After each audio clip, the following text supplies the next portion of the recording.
हमारे चैनल से जुड़ने के लिए YouTube पर हिबा नेटवर्क सब्सक्राइब करें। हज़रत इमाम आज़म अबू हनीफ़ा रहमतुल्लाह अलैह तकरीबन 60-65 साल के थे।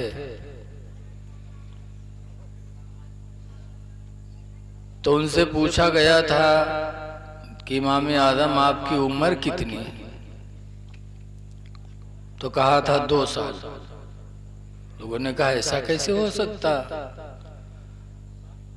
बाल सफेद हो गए आपके और आप उम्र 2 साल की बता रहे हैं। तो इमाम आज़म ने कहा था कि वैसे मेरी उम्र 60-65 साल की है, लेकिन मैं हकीकत में अपनी उम्र 2 ही साल समझ रहा हूं। कहा क्यों? कहा जिंदगी के सारे दिन तो ऐसे गुजर गए, लेकिन 2 साल मुझे हजरत सैयदना इमाम जाफर सादिक रदी अल्लाह ताला अन्हु की सोहबत में गुजरे हैं।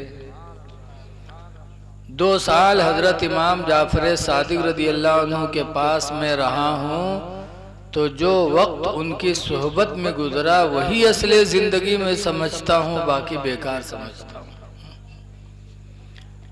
तो अब हजरत सैयदना इमाम जाफर सादिक तो नहीं आएंगे हमारे आपके बीच में, अब हमारे आपके बीच में हमारे आपके इलाके के आलिम ही आएंगे। तो आपको तो सोचना चाहिए कि आधा पौन घंटा 1 घंटा जो भी हमें नबी की महफिल में मिल जाए वही असले सरमाया है। नबी की मोहब्बत ही सब कुछ है। किसी कहने वाले ने कहा है, मोहम्मद की मोहब्बत दीन हक की शर्त अव्वल है। मोहम्मद की मोहब्बत दीन हक की शर्त अव्वल है। इसी में हो अगर खामी तो सब कुछ नामुकम्मल है। इसी में हो अगर खामी तो सब कुछ नामुकम्मल है। नबी की मोहब्बत में लोगों ने क्या से क्या कर डाला। हजरत सलमान फारसी रदी अल्लाह ताला अन्हु फारस में थे और उन्होंने इस्लाम कबूल किया और रसूलुल्लाह की मोहब्बत में फारस से मदीना चले कि अपने नबी को देख तो लूं। रास्ते में पकड़ गए और लोगों ने हजरत सलमान फारसी को गुलाम बना लिया। किसी ने कुछ दिन गुलाम रखा, फिर उसने ले जाके बाजार में बेचा सलमान फारसी को, तो दूसरे ने खरीद लिया, उसकी गुलामी में भी रहे। ऐसे बिकते बिकाते मदीने के करीब पहुंच गए तो एक यहूदी की गुलामी में आए। अब आप सोचो, नबी की मोहब्बत में चले थे, कैसे कैसे जिंदगी के मराहिल उनके ऊपर गुजरे। यहूदी के गुलामी में थे। उस एक दिन सलमान फारसी ने कहा है, मेरे आका यहूदी, मैं अपने पैगंबर पर ईमान ला चुका हूँ, तो मुझे तुम आज़ाद कर दो कि मैं अपने पैगंबर की खिदमत में रहूं। तो यहूदी ने कहा, एक शर्त है आज़ाद करने की। कहा क्या? कहा मेरी जमीन लंबी चौड़ी पड़ी है, इस जमीन में तुम खजूर के पेड़ बिठा लो, फिर उनको सींचो और पेड़ बड़े हो जाए, जब उसमें खजूर आने लगेंगे तब मैं तुमको आजाद कर दूंगा। सलमान फारसी घबरा गया कि ये तो बड़ा लंबा जमाना हो जाएगा, पौधे लगाऊंगा, पौधे बड़े होंगे, फिर फलाएंगे, खुदा जाने कितना जमाना गुजर जाए। नबी की मोहब्बत उनको बेचैन कर रही थी। तो किसी तरीके से नबी की खिदमत में हाजिर हुए। उन्होंने हुजूर से कहा, अल्लाह के रसूल,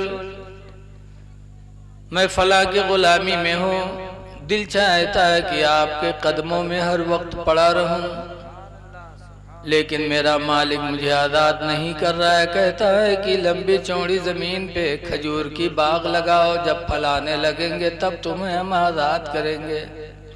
अल्लाह के रसूल, इतना लंबा ज़माना हम आपसे जुदाई के कैसे बर्दाश्त करेंगे? अल्लाह के रसूल सल्लल्लाहु अलैहि वसल्लम फरमाते हैं कि जाओ यहूदी से कह दो खजूर के पौधे लाए, मैं चलता हूँ। सरकार सलमान के साथ गए, यहूदी से खजूर के पौधे लिए। सलमान फारसी खोदते जाते थे और अल्लाह के रसूल पौधा लगाते जाते थे। और जैसे अल्लाह के रसूल पौधा लगा के आगे बढ़ते थे कि वो पौधा आनन फानन दरख्त हो के खजूरों से लद जाता था। चंद ही वक्त में अल्लाह के रसूल ने उसके बहुत सी बड़ी जमीन पे खजूर के पौधे लगा दिए और आनन फानन वो पौधे सब बाग बन के फलों से लदफद गए। सलमान फारसी जाके कहते हैं, चलो मेरे आका यहूदी देख लो, जो तुमने कहा था पूरा हो गया। यहूदी आया तो चक्कर में पड़ा, हैरत में पड़ा कि आखिर अरे मेरी जमीन पड़ी थी और यहाँ बाग लगी है, खजूरों से लदी हुई बाग लगी है, ये कैसे? सलमान फारसी फरमाते, ये उसी नबी का मौजिज़ा है जिस नबी पर मैं ईमान लाया हूँ। तो यहूदी ने कहा था, सलमान, जिस पैगंबर का इतना बड़ा मौजिज़ा हो कि खाली जमीन में थोड़े वक्त में खजूरों से लदे हुए फलों की बाग लगा दे, खुदा की कसम उस पैगंबर की नबूवत कभी झूठी नहीं हो सकती। वो यहूदी ने कलमा पढ़ लिया, ला इलाहा इल्लल्लाह मुहम्मदुर रसूलुल्लाह सल्लल्लाहु अलैहि वसल्लम, और हजरत सलमान को आजाद भी कर दिया, मुसलमान भी हो गया और सलमान को अपनी गुलामी से रिहा भी कर दिया। ऐसे ऐसे चाहने वाले मुसलमान दुनिया में गुजरे हैं कि मुसलमान हो गए थे, रहते तो फारस में रहते, लेकिन नबी की मोहब्बत में चले तो कितनी कितनी मुसीबतों को झेले। और हाय अफसोस, आज के मुसलमान नबी की मीलाद हो, अल्लाह और उसके रसूल की बात हो और उसमें बिस्तर न छोड़ सकें। ऐसे लोग मलिच कहलाते हैं, मलिच, काहिल, कि बिस्तरा न छूटे। अरे सोना तो रोजाना है। कहने वाले ने कहा है, जागना है जाग लो अफलाक के साए तले, जागना है जाग लो अफलाक के साए तले, हश्र तक सोना पड़ेगा खाक के साए तले। ज्यादा सोने से जिंदगी घटती है।